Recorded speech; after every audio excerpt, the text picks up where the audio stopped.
No dia do meu aniversário, minha filha estacionou o carro em frente a um grande portão de ferro. Sorriu com aquele ar falso e disse: "Feliz aniversário, pai, e bem-vindo ao seu novo lar." Eu olhei para o letreiro dourado no alto e entendi. Era um asilo. Não disse nada. Apenas peguei minha mala, como quem aceita o destino, e caminhei atrás dela pelo corredor silencioso. O cheiro de café recém-passado se misturava ao das flores na recepção.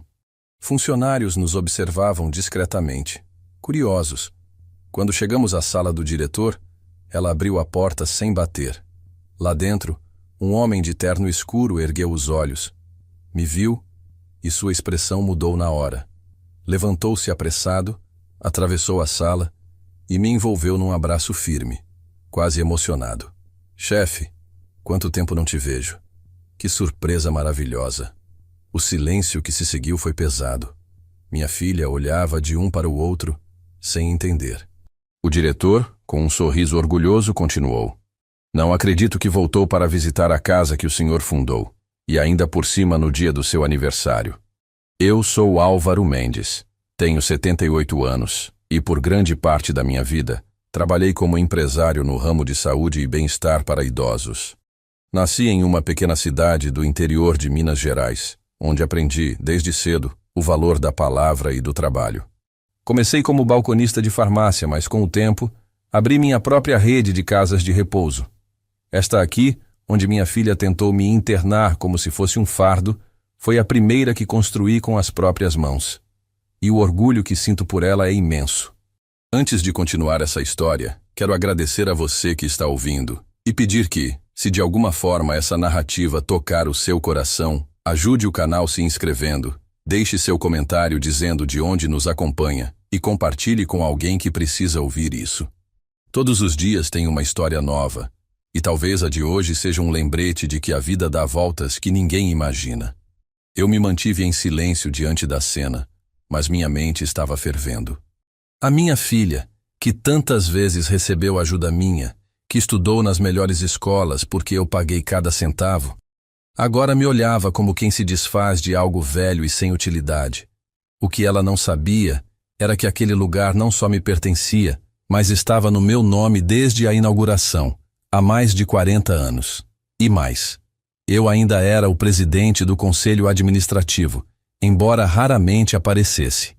O diretor, ainda sem entender o clima, pediu que nos sentássemos. "Chefe, quer que eu prepare a sala de reuniões? Podemos conversar com mais calma, mostrar os novos projetos?" Minha filha o interrompeu nervosa. "Chefe, como assim? Eu trouxe meu pai para morar aqui, não para reuniões." A reação dele foi quase de espanto. "Morar aqui?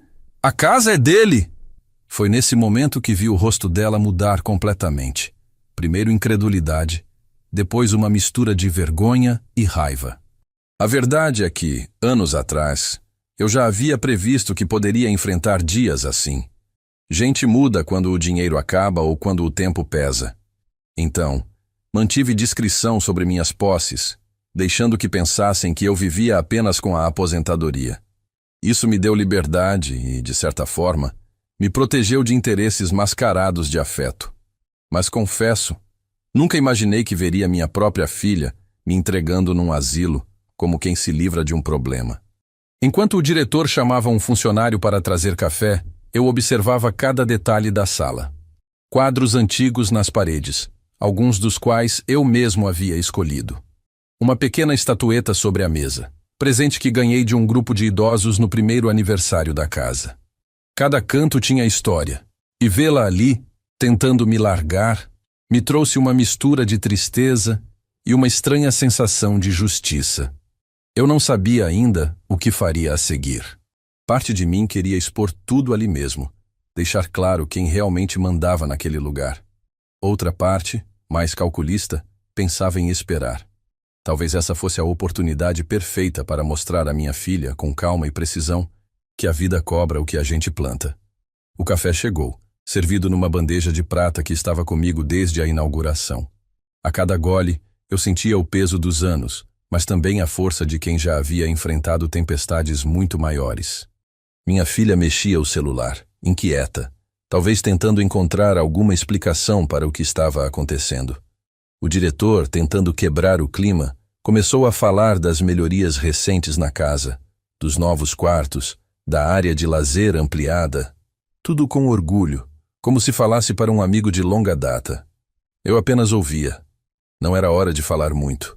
Às vezes o silêncio é a arma mais afiada que um homem pode ter. Quando ele mencionou que estávamos planejando abrir mais 2 unidades no próximo ano, percebi algo. Essa história não terminaria ali. Pelo contrário, estava só começando. A porta do escritório se fechou lentamente, abafando o burburinho do corredor. Fiquei sozinho com minha filha e o diretor, e a tensão era quase palpável. Ela ainda tentava processar o que tinha ouvido segundos antes. Eu via seus olhos inquietos, correndo de um lado para o outro, como se buscassem uma saída para aquela armadilha invisível.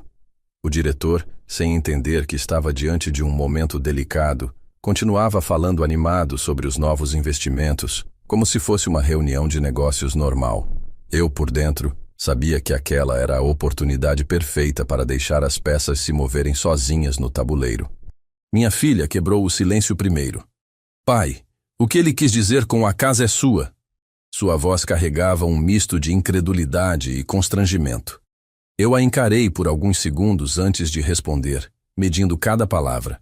Filha, antes de você nascer, eu já cuidava de idosos. Quando comprei este terreno e construí o que hoje é este asilo, eu tinha um único objetivo: oferecer dignidade para quem foi esquecido. Nunca imaginei que um dia minha própria filha acharia que eu merecia estar aqui como hóspede, e não como fundador.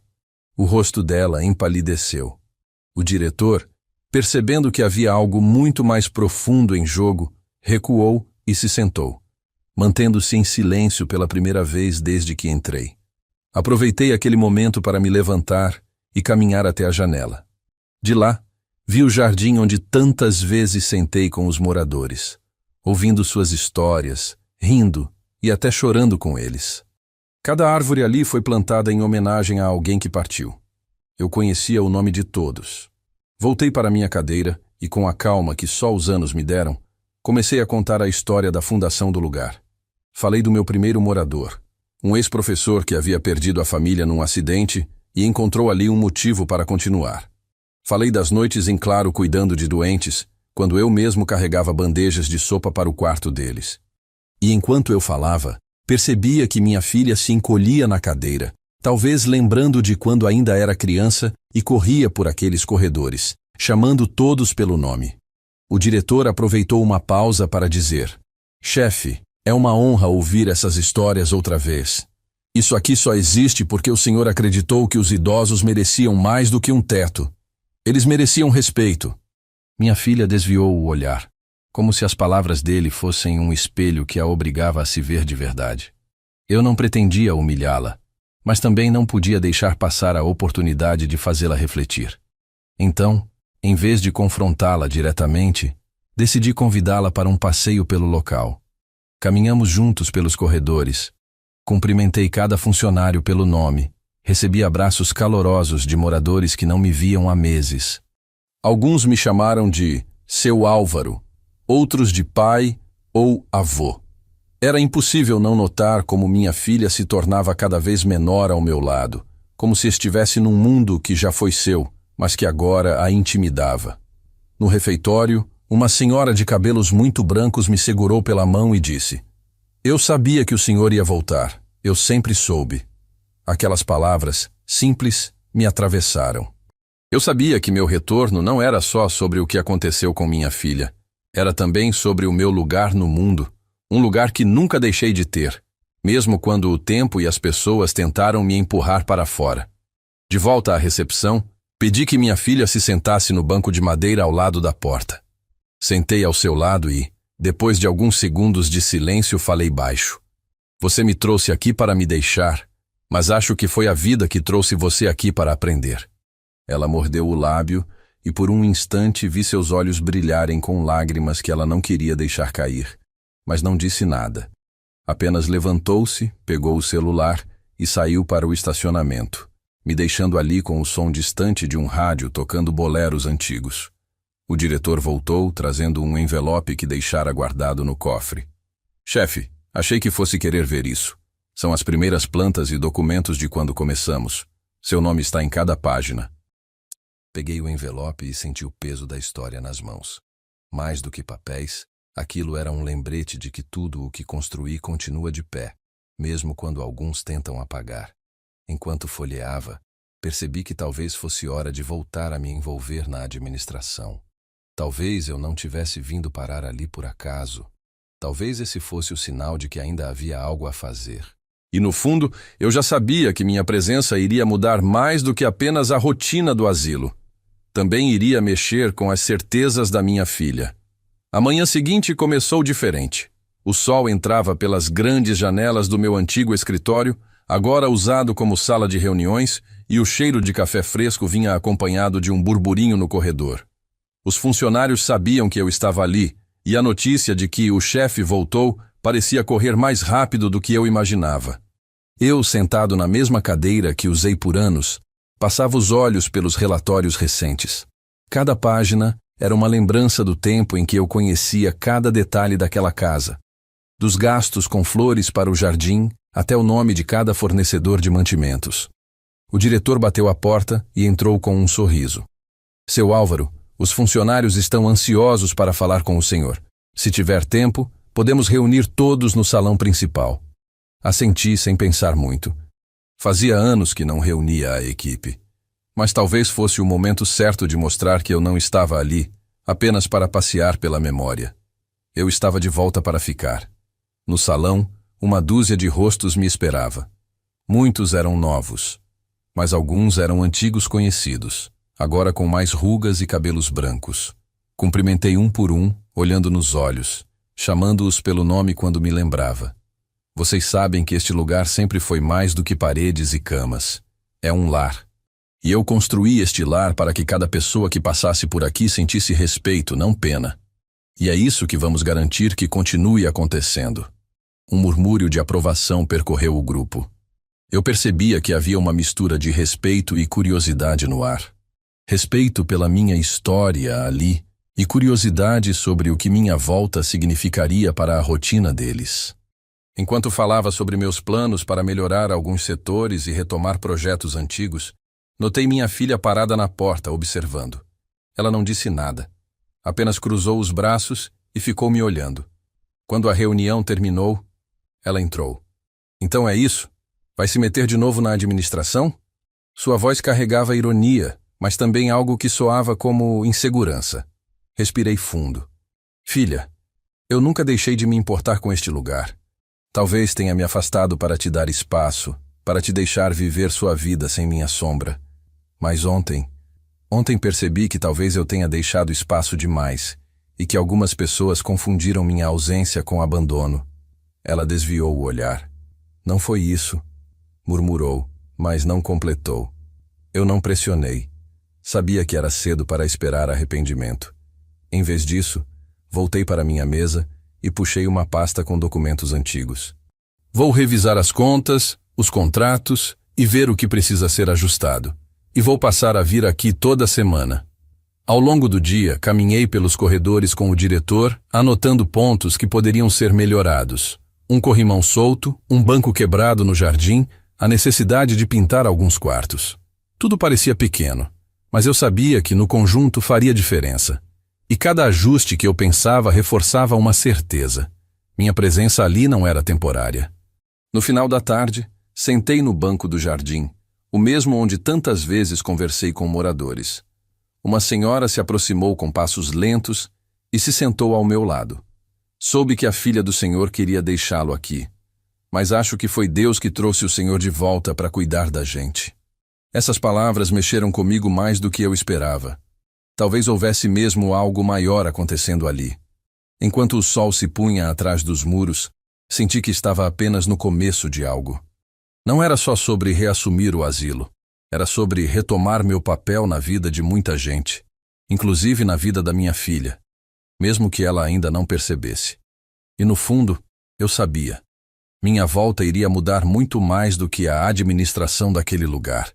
Nos dias que se seguiram àquela primeira reunião no salão, percebi que minha presença incomodava minha filha muito mais do que ela deixava transparecer. Não era apenas no olhar que ela me lançava quando passava pelos corredores. Estava no jeito como seu corpo se enrijecia, na pressa em encerrar qualquer conversa quando eu aparecia, e até na forma como o tom de voz dela mudava ao falar comigo na frente dos outros. Era como se a minha simples existência ali fosse um lembrete constante de que ela não tinha o controle que imaginava. Logo no segundo dia, percebi que ela andava muito próxima do diretor. Via os dois conversando em voz baixa, quase sempre perto da recepção ou no corredor que levava aos escritórios administrativos.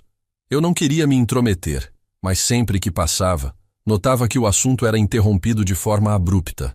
Ela sorria de maneira ensaiada, como quem tenta disfarçar, e o diretor ajeitava os óculos, mudando o tema para algo irrelevante. Era um teatro mal feito. Naquela tarde, enquanto eu revisava alguns documentos antigos no meu antigo escritório, que, apesar de reformado, ainda guardava meu cheiro e minhas lembranças, a porta ficou entreaberta.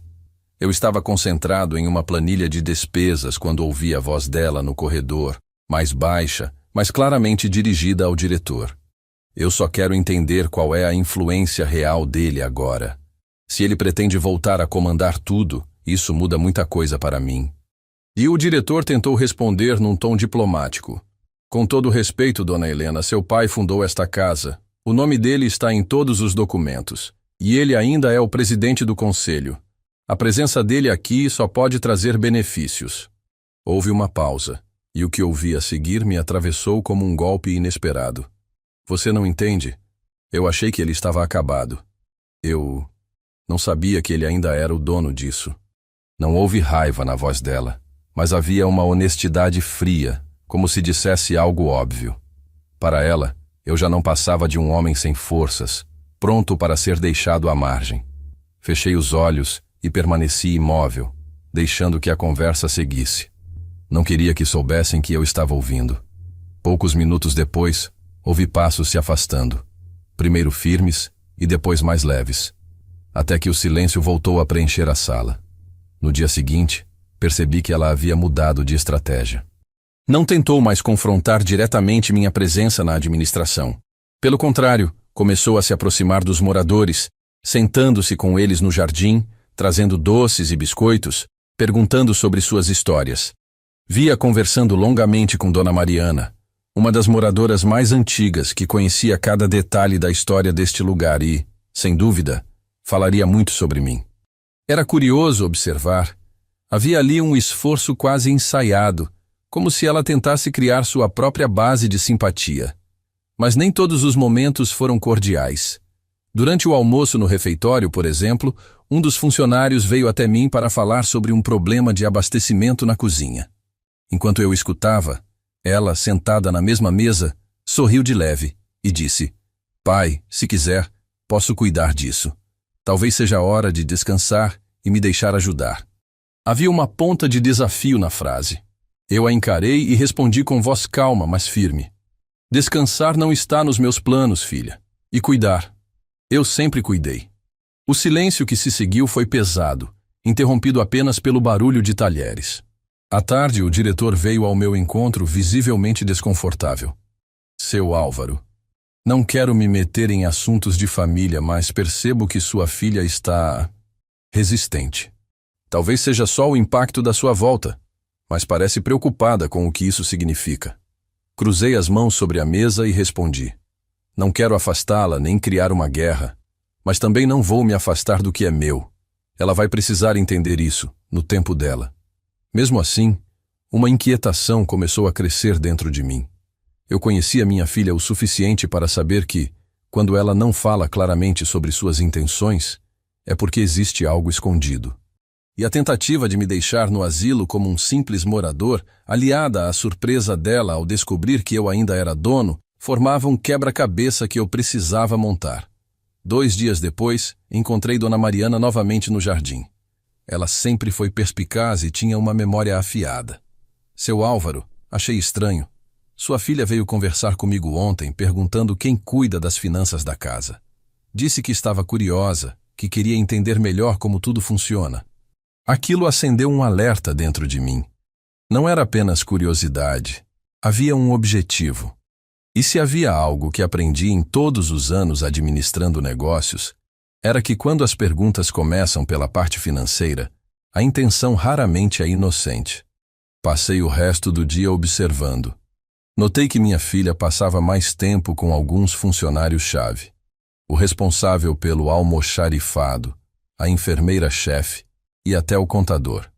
Sempre de forma aparentemente casual, como quem só queria conhecer melhor o funcionamento. Mas eu sabia ler pessoas. Ela não estava apenas socializando, estava mapeando. Naquela noite, enquanto revisava antigos contratos, decidi que precisaria agir com inteligência. Não adiantava confrontá-la sem provas ou clareza sobre o que ela queria. Eu precisava descobrir, com calma, qual era o verdadeiro plano. E mais importante, precisava que ela me mostrasse por si mesma. Quando fechei as luzes do escritório e atravessei o corredor silencioso, encontrei o diretor me esperando na porta. Chefe, sei que não me pediu isso, mas talvez seja bom o senhor ficar de olho. Não quero ser desrespeitoso, mas sinto que ela não está aqui só para lhe fazer companhia. Apenas assenti. Eu já sabia disso. Enquanto caminhava de volta para meu quarto, uma certeza se firmava dentro de mim. Minha filha não tinha vindo aqui para se aproximar de mim. Ela tinha vindo para entender até onde podia chegar, e talvez até onde poderia tirar de mim. O que ela não imaginava é que eu estava preparado para muito mais do que ela supunha, e que cada passo que ela dava, eu já estava vendo de longe. Acordei antes do sol com aquela sensação de que alguma coisa grande ia acontecer. Sentei na beira da cama por alguns minutos, ouvindo os sons da casa despertando, o carrinho de medicação passando, o portão do jardim rangendo, um rádio tocando baixinho na copa. Vesti a camisa devagar e fui para a sala administrativa. Queria começar o dia revendo papéis. Às vezes, o que a gente procura não está nas palavras ditas, mas nas escritas. Abri uma gaveta e logo no topo encontrei uma pasta marcada Conselho, Correspondências. Dentro, havia um envelope pardo com meu nome e o carimbo da contabilidade. Não estava aberto. Passei o abridor de cartas e assim que tirei o conteúdo, vi: uma minuta de procuração para atos de gestão, com espaço para minha assinatura. No canto, um post-it escrito à mão: Seu Álvaro, conforme conversamos com a sua filha, basta o senhor assinar que agilizamos o novo banco. Eu nunca conversei sobre banco novo. Antes que eu pudesse decidir o que fazer, Clara, a enfermeira-chefe, apareceu à porta. Trabalha comigo desde o início e sabe ler o ambiente. Sentou-se à minha frente e disse: Ontem, sua filha perguntou sobre protocolos de avaliação cognitiva e onde ficam guardados. Falou que era para garantir a segurança de todos, mas me soou como assunto de advogado. Mostrei a ela o documento que eu acabara de encontrar. Clara apertou os lábios e completou: O doutor Roberto me contou que recebeu ligação do escritório dela pedindo um laudo seu, com ênfase na capacidade decisória. Aquela informação me atingiu fundo. Não me assustava envelhecer, mas me assustava ver minha lucidez ser colocada em dúvida para atender a interesses. Fiquei lembrando de quando Helena era criança, de como se orgulhava deste lugar. Onde foi que tudo mudou? Chamei o diretor e coloquei a minuta sobre a mesa. Ele leu e balançou a cabeça. Nada disso passou por mim. Só soube que ela pediu a contabilidade para agilizar alguns processos. Falei firme: Quero que qualquer documento com meu nome passe por aqui antes. Não assino nada que não leia. Ele assentiu. Decidi que precisava de ajuda confiável. Liguei para Roberto, o contador antigo que esteve comigo nos primeiros anos. Pedi que viesse pessoalmente e trouxesse seus olhos de auditor. Em menos de 1 hora ele estava ali, com a pasta de couro. Mostrei a minuta, contei das conversas e dos pedidos de laudo. Ele anotou e disse: Vamos pedir extratos, contratos e correspondência com bancos. E olhar e-mails da contabilidade sobre atualização cadastral. Enquanto ele investigava, caminhei pelo corredor. No mural de fotos, vi a imagem da festa de inauguração. Eu segurando Helena no colo, sorrindo. A vida parecia tão simples naquele dia. Pouco depois, Roberto voltou com algo que acendeu meu alerta. 3 orçamentos de empresas recém-criadas oferecendo pacotes de manutenção com descontos exagerados. Porta de entrada para drenagem de caixa, explicou. Não precisei ouvir mais para entender que havia risco. Chamei Clara de novo e pedi anotações sobre as conversas de Helena. Ela me entregou um bloco com horários e resumos. Uma anotação saltou aos olhos. Segunda, 16h40. Dona Helena pediu cópia do protocolo de avaliação cognitiva do Sr. Álvaro. Disse que levaria para anexar a um requerimento. Eu nunca autorizei isso. Fui até o arquivo e abri meu dossiê. Lá estavam meus exames e avaliações, normais para minha idade, com laudos que atestavam minha plena orientação e autonomia. Não havia nada que sustentasse a necessidade de um responsável legal. No fim da tarde, Roberto trouxe mais uma peça do quebra-cabeça. Um e-mail da assessoria de Helena para um banco, falando em migração de relacionamento e pedindo que o responsável legal assinasse a papelada. Se pedem responsável legal, é porque em algum lugar já tentaram te declarar não responsável, disse ele. Pedi a Roberto que monitorasse qualquer documento com o meu nome e me avisasse antes de qualquer coisa. E pedi outra coisa: discrição absoluta. Quando o relógio marcava 3 da tarde, vi Helena no corredor, de blazer claro, andando ao lado de um homem de terno azul e pasta preta. Advogado. Ela sorriu, mas o passo apressado denunciava que vinha com pressa de resolver algo. Meu corpo reagiu com um frio na espinha, mas minha mente ficou firme. Era hora de ouvir e observar. Eles entraram na sala. O advogado estendeu a mão com um cumprimento ensaiado e tirou da pasta um maço de papéis. Eu já sabia que, qualquer que fosse a conversa, aquela seria a primeira vez que minha filha veria que eu estava 2 passos à frente. O advogado abriu a pasta com um gesto estudado, como quem já fez aquilo centenas de vezes. Colocou sobre a mesa um maço de papéis presos por um clipe dourado e empurrou na minha direção com um sorriso educado. Seu Álvaro, trouxemos aqui uma atualização necessária para facilitar a gestão da casa e simplificar processos. Nada que mude sua rotina, apenas questões formais. A palavra formais saiu da boca dele com aquela leveza calculada. Mas meus anos de experiência me ensinaram que, quando um advogado suaviza demais, é porque o peso real está nas entrelinhas. Mantive o olhar firme nele, mas minha atenção estava na verdade na expressão de Helena. Ela cruzou as pernas, ajeitou o blazer e tentou sustentar um sorriso, mas a ponta dos dedos tamborilando na mesa entregava a ansiedade. E quais seriam exatamente essas questões? Perguntei, sem tocar nos papéis. O advogado respirou fundo, provavelmente para ganhar tempo, e respondeu: basicamente, a transferência da responsabilidade legal para que sua filha possa assinar em seu nome quando necessário, evitando que o senhor precise se deslocar para bancos ou cartórios. O ar pareceu ficar mais pesado. Eu me inclinei para frente, apoiei os cotovelos na mesa e falei com calma. Sabe o que mais evita deslocamento, doutor? Não tentar tirar a caneta da mão de quem ainda escreve com firmeza. Vi o rubor subir pelo pescoço dele. Helena desviou o olhar, mexendo no celular como se aquilo fosse um assunto menor. Empurrei lentamente os papéis de volta. Antes de qualquer conversa sobre assinatura, quero revisar cada linha com o meu contador, o Roberto. Ele está aqui na casa hoje. Podemos chamá-lo para se juntar a nós? O advogado pareceu engolir seco. Helena tentou intervir. Pai, não precisa complicar. É só uma formalidade. Eu a interrompi com um gesto da mão. Formalidade, Helena, é cantar parabéns no meu aniversário. O que você está pedindo é outra coisa. Chamei o diretor pelo interfone. Poucos minutos depois, ele entrou com Roberto. O contador abriu a pasta dele, tirou uma caneta e pediu para olhar os documentos. O advogado, constrangido, cedeu. Roberto folheou com a precisão de quem sabe o que procurar. Ao chegar na 3ª página, franziu a testa e apontou.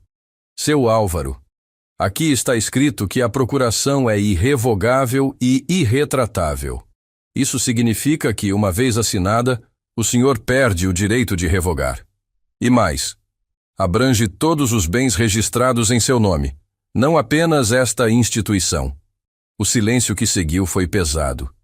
Helena ficou imóvel, com o olhar fixo no canto da sala.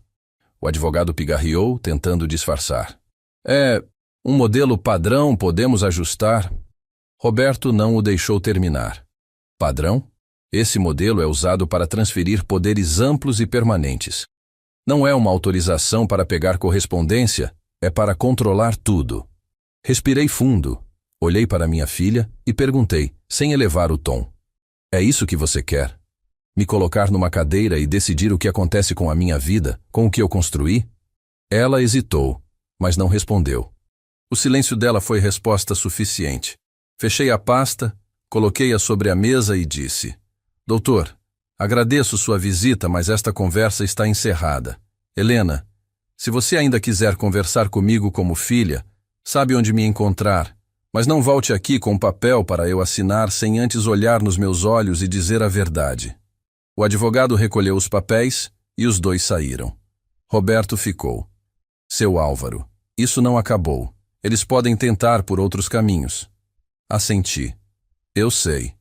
É por isso que a partir de agora cada passo meu será calculado. E quando eu der o próximo, não vai ter volta. Saí do escritório e fui até o jardim. O vento da tarde balançava as flores que plantei anos atrás. Alguns moradores estavam sentados ao sol e, ao me verem, acenaram. Sentei no banco de madeira e fiquei ali, deixando o barulho leve das conversas preencher o silêncio que Helena deixou para trás. Eu sabia que aquela tentativa frustrada não seria a última, mas agora, pelo menos, eu estava preparado. E no fundo, a certeza que crescia em mim era simples. Se ela queria guerra silenciosa, ia descobrir que eu sempre fui bom em vencer, sem precisar levantar a voz. Depois daquela reunião com o advogado, percebi que Helena mudou de tática. Não havia mais papéis para assinar, nem conversas diretas sobre facilitar a gestão. Pelo contrário, ela começou a aparecer sorridente, trazendo bolo para o café da tarde, ajudando os moradores a montar quebra-cabeças no jardim, sentando ao meu lado para ouvir histórias. Para quem olhasse de fora, era a imagem perfeita de uma filha dedicada. Mas eu sabia que aquilo não era arrependimento. Era cálculo. No terceiro dia, ela se aproximou durante o café. A bandeja tinha pão de queijo, fatias de bolo e um bule de café fumegante. Sentou-se na minha frente, olhou-me com um sorriso quase infantil e disse: Pai, estive pensando, talvez eu tenha sido dura demais com você. Eu só queria ajudar, sabe? Eu vi que o senhor estava sozinho e... Fiz questão de manter a expressão calma. Ajudar é bom, filha. Mas só funciona se a pessoa quer ser ajudada. E às vezes, quem está sozinho não está perdido. Ela riu, mudou de assunto e começou a perguntar sobre alguns moradores, querendo saber detalhes de suas histórias. Eu respondi, mas sem me esquecer de que cada gesto dela estava sendo calculado. No dia seguinte, Clara me chamou discretamente para a sala de enfermagem.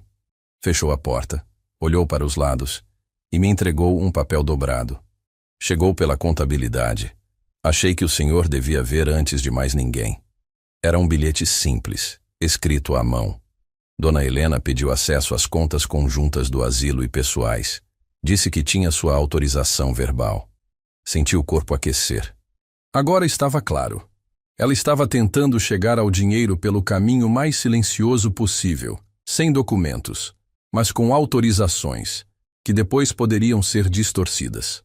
Agradeci a Clara e guardei o bilhete no bolso interno da camisa. Ali, decidi que não esperaria o próximo passo. Era hora de agir, mas agir com inteligência. Liguei para Armando, um velho amigo advogado, que sempre cuidou dos meus assuntos mais delicados. Expliquei a situação e pedi que viesse ao asilo pessoalmente, trazendo toda a documentação necessária para blindar meu patrimônio e os bens da instituição. Ele entendeu o tom e disse apenas: "Estou aí amanhã cedo." Enquanto isso, continuei interpretando meu papel. Aceitei os convites de Helena para almoçar, caminhei com ela pelo jardim, até elogiei suas ideias para pequenas melhorias na casa. Ela começou a falar sobre levar alguns moradores para passeios, implementar atividades novas, coisas que até então nunca haviam despertado seu interesse. Eu ouvia e concordava, mas sabia que tudo fazia parte de um cenário cuidadosamente montado. Armando chegou logo cedo, 2 dias depois. Trouxe uma pasta pesada, cheia de escrituras, contratos e documentos antigos. Nos trancamos no meu antigo escritório e passamos horas revisando cada linha. A primeira coisa, disse ele, é garantir que nada possa ser transferido ou vendido sem a sua assinatura. E vamos incluir mais 2 assinaturas obrigatórias, a minha e a do diretor do asilo. Isso fecha a porta para qualquer manobra sorrateira. Concordei na hora. Ele também sugeriu transferir parte dos bens para um fundo restrito, intocável sem autorização judicial, com cláusulas que preservavam meu controle vitalício. Isso aqui é a sua rede de segurança, disse, colocando o documento diante de mim. Assinei com a firmeza de quem sabe exatamente o que está fazendo. Ao final, tudo estava protocolado e registrado.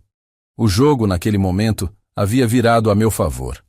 À tarde, Helena apareceu à porta do meu quarto. Vestia um vestido leve, cabelos soltos, e o tom de voz era quase o de uma menina pedindo desculpas. Pai, estou feliz que a gente esteja mais próximo. Eu estava com saudade de passar tempo com você. Fiquei olhando para ela por alguns segundos antes de responder. A vida sempre dá chance para a gente se aproximar, filha. A questão é como a gente usa essa chance. Ela sorriu, talvez sem entender o peso das minhas palavras, e me deu um beijo no rosto antes de sair. Quando ela se afastou pelo corredor, percebi que minha respiração estava mais leve. Não porque acreditava na mudança dela, mas porque sabia que, a partir daquele dia, não havia mais caminho para me surpreenderem com uma armadilha. Ela ainda poderia tentar, e eu sabia que tentaria. Mas agora eu tinha as chaves de todas as portas e os olhos em todas as fechaduras. Enquanto a via desaparecer na curva do corredor, senti que minha posição havia mudado. Eu não era mais apenas o alvo de um plano. Eu era quem, silenciosamente, passaria a mover as peças. Helena descobriu a mudança no momento em que achava que tinha tudo sob controle. Foi logo cedo, quando entrou na sala da contabilidade com um sorriso ensaiado, carregando uma pasta preta e o tom doce que aprendeu a usar para disfarçar a pressa. Bom dia, Sérgio. Vim adiantar alguns pagamentos do asilo para agilizar a vida de vocês. É só autorizar essa transferência e pronto. O funcionário olhou o documento, abriu o sistema e com a maior naturalidade respondeu. Claro, dona Helena. Só preciso que o seu pai e mais 2 responsáveis assinem junto. O sorriso dela vacilou. Como assim mais 2 responsáveis? Isso nunca foi assim. Sérgio girou a tela para ela, mostrando a nova norma. Mudança recente, orientação direta do Conselho e do Departamento Jurídico. Procedimento padrão de segurança.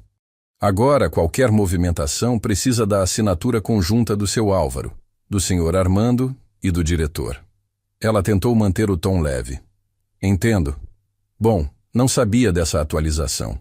Recolheu os papéis e saiu. Mas quem a conhece sabe que, quando ela aperta o passo e olha fixo para frente, não é pressa, é frustração. Fiquei sabendo do episódio pouco antes do almoço, quando o diretor apareceu no meu escritório com a voz quase divertida. Seu Álvaro, parece que a dona Helena recebeu uma novidade hoje cedo na contabilidade.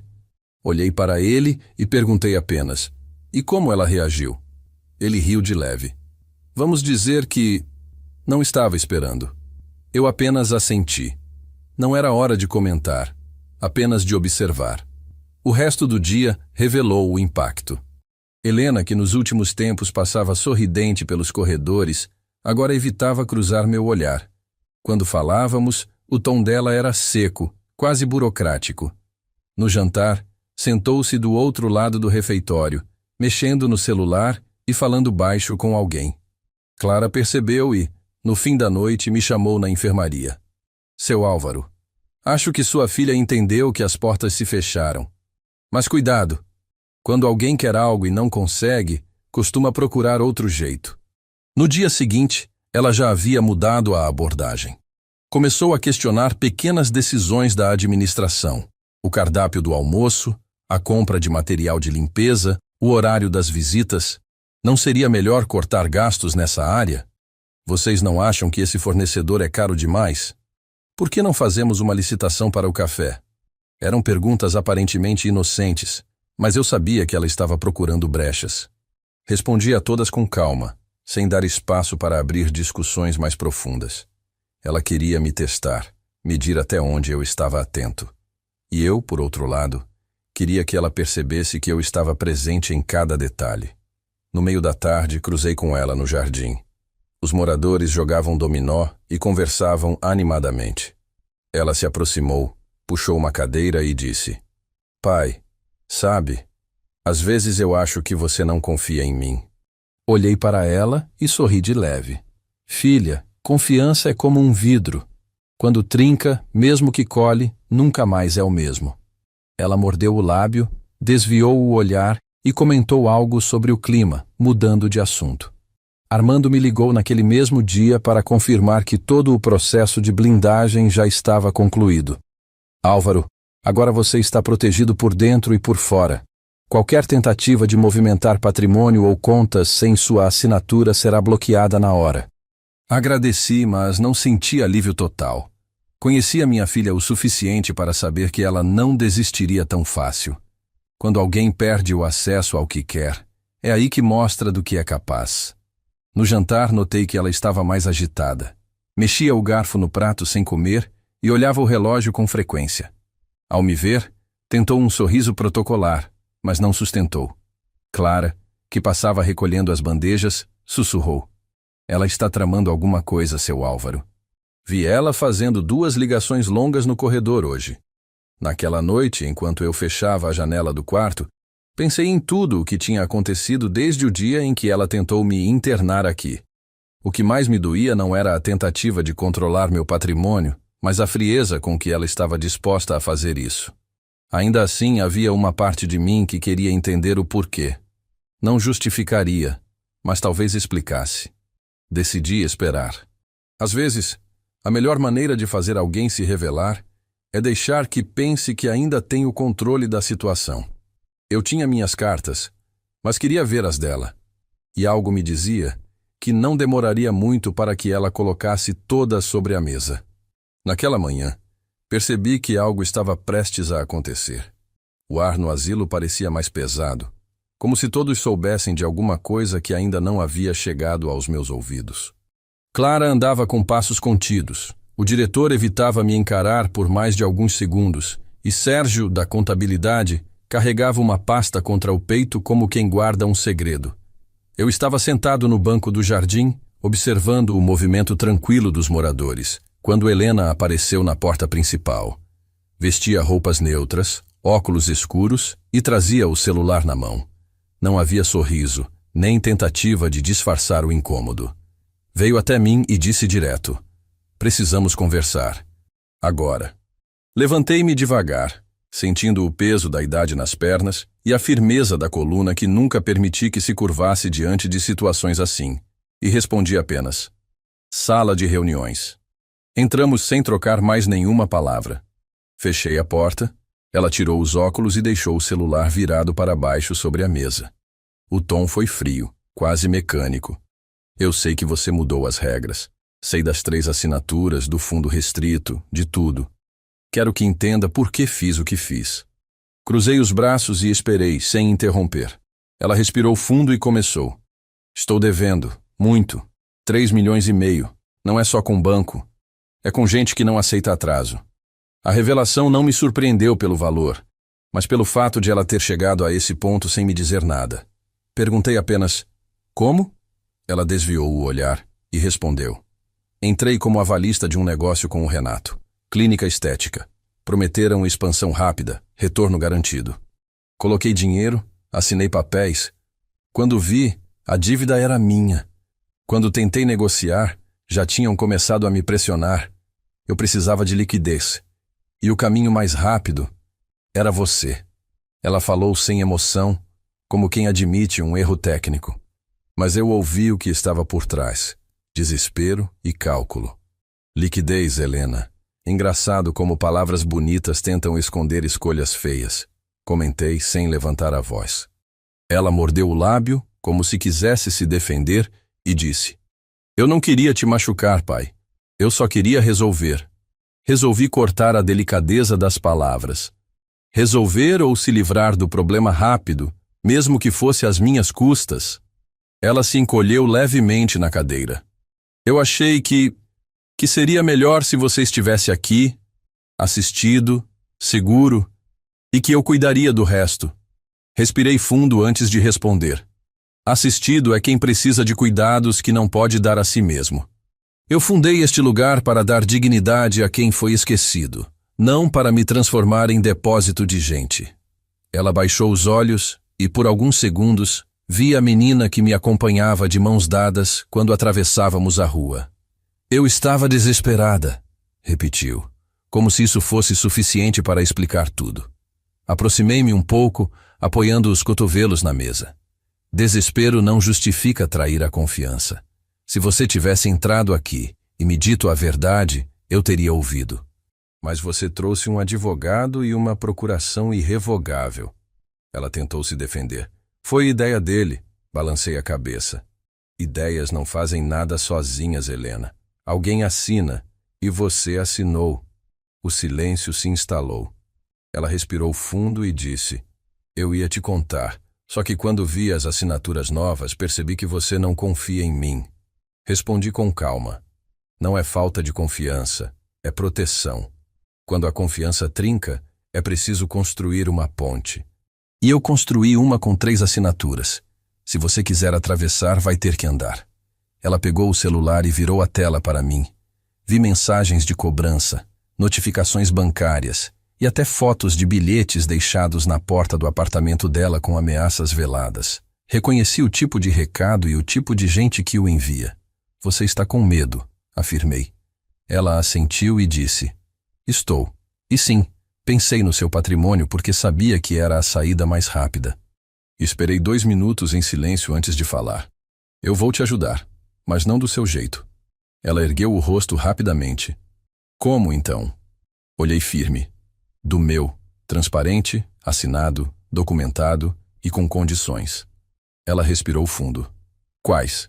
Primeira, você vai me dizer o nome de cada credor, os valores, os prazos e os contratos. Eu e Armando vamos negociar um por um, de forma limpa, e vamos tirar você da mira de quem ameaça. Segunda, você vai trabalhar aqui. Vai acordar cedo, ajudar a servir café, ouvir histórias, cuidar de quem não escolheu envelhecer. E só depois de entender o valor deste lugar, vamos falar sobre confiança. Ela pareceu hesitar, mas depois perguntou: e o dinheiro? Respondi sem piscar. Não vou tocar no patrimônio do asilo. Vou usar recursos pessoais e um empréstimo com garantia externa. Não vou te dar dinheiro na mão. Vou pagar diretamente o que for legítimo e negociar o que for abuso. E você vai me assinar um termo de reconhecimento de dívida moral comigo, sem valor definido. Apenas uma cláusula. Me respeitar. Ela esboçou um sorriso triste, com os olhos marejados, e disse: você ainda acha que dá para consertar? Consertar não, mas dá para cuidar. Coisas quebradas às vezes viram outra coisa. Melhor ou pior depende do cuidado. Ficamos em silêncio por alguns instantes, até que ela disse: eu topo. Mas logo completou: só que tem uma coisa. Eu não fui a única a assinar. O Renato colocou o nome do Lucas como garantia solidária. O nome do meu neto caiu sobre a mesa como um peso de pedra. Como assim, o Lucas? Ela explicou. No contrato da clínica. Eu não vi, pai. Mas agora, se eu não resolver, eles disseram que vão atrás dele quando fizer 18 anos.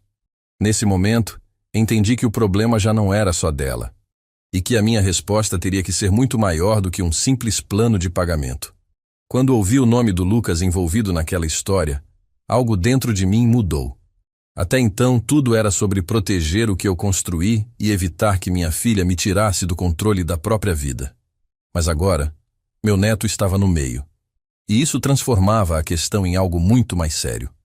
Eu não ia permitir que um menino de 17 anos, que ainda estava descobrindo o mundo, fosse arrastado para dentro de dívidas e ameaças que não eram dele. Passei o resto do dia com Armando, meu advogado, e Roberto, o contador, revisando cada detalhe do contrato da clínica. Descobrimos que a assinatura do Lucas havia sido incluída num aditivo sem qualquer consentimento dele, aproveitando-se do fato de ser menor de idade. Isso é ilegal e anulável, Álvaro, disse Armando. Mas precisamos agir rápido para impedir qualquer tentativa de execução. A decisão foi tomada ali mesmo. Moveríamos uma ação para retirar o nome do Lucas e, ao mesmo tempo, negociaríamos diretamente com os credores para encerrar aquela dívida de uma vez. Na manhã seguinte, pedi que Helena me encontrasse no meu escritório. Ela entrou com um olhar apreensivo, talvez esperando um sermão, mas encontrou algo pior para ela. Meu silêncio calculado. Coloquei sobre a mesa uma pasta com 2 folhas. Primeiro documento, Helena. Petição inicial para retirar o nome do Lucas da dívida. Já está pronta. Vamos entrar hoje mesmo na justiça. Segundo documento. Um plano de pagamento e acordo com os credores, que eu já comecei a negociar. Você vai assinar, mas também vai cumprir a parte que combinamos. Ela folheou, leu por alto e depois levantou os olhos. Então, você vai pagar? Respondi firme. Eu vou resolver, mas pagar e resolver são coisas diferentes. Pagar é dar o dinheiro. Resolver é garantir que isso não volte a acontecer. Você vai trabalhar aqui todos os dias, do café da manhã até o jantar. E não como a filha do dono, mas como funcionária. Vai ajudar na cozinha, na lavanderia, no atendimento. Vai conhecer pelo nome cada morador e vai aprender o que significa responsabilidade. Nos dias seguintes comecei a ver a mudança. Não aquela transformação repentina de novela, mas o início de uma convivência diferente. Vi Helena carregando bandejas, ajudando Dona Mariana a pentear o cabelo, ouvindo as histórias repetidas do Senhor Augusto sem demonstrar impaciência. Ainda havia orgulho no jeito dela, mas também havia cansaço, o tipo de cansaço que ensina. As negociações com os credores não foram fáceis. Tive de usar todo o peso do meu nome, meu histórico e até parte das minhas reservas pessoais para fechar acordos justos. Não dei um centavo em mãos para Helena. Cada pagamento foi feito diretamente, com recibo, e cada cláusula do acordo foi assinada por ela, reconhecendo que aquilo era uma dívida moral comigo e que a confiança seria reconstruída aos poucos, se fosse. 2 meses depois recebi a confirmação oficial. O nome do Lucas estava fora de qualquer obrigação. Chamei meu neto para conversar, expliquei a situação com a delicadeza que a idade dele permitia e pedi que aprendesse algo com aquilo. Nunca assine nada sem entender. E, principalmente, nunca coloque sua liberdade nas mãos de quem não respeita a própria. Ele me abraçou sem dizer nada, e esse abraço valeu mais que qualquer vitória judicial. Quanto a Helena, ela continuou no asilo. Não porque fosse obrigada, mas porque, acredito, começou a ver que ali havia algo que ela nunca encontrou em contratos ou promessas de lucro: dignidade. A relação entre nós não voltou a ser como antes, mas ficou mais honesta. Ela sabia que eu não permitiria outro deslize. E eu sabia que, apesar dos erros, ainda havia um pedaço dela disposto a aprender. Hoje, quando caminho pelos corredores e vejo minha filha ajudando a servir o almoço ou rindo com os moradores, sinto que, de algum modo, consegui proteger não só o que construí, mas também quem faz parte da minha história. E, acima de tudo, garanti que meu neto não herdasse uma dívida que não era dele, nem financeira, nem moral. A vida me ensinou que justiça nem sempre é punir. Às vezes, é proteger. E proteger, muitas vezes, exige firmeza, frieza e amor na mesma medida. Comenta aí se essa história tocou seu coração. Porque, no fundo, acredito que todo mundo tem um pedaço de família que já precisou de firmeza e amor ao mesmo tempo. E talvez alguém que você conheça precise ouvir isso hoje.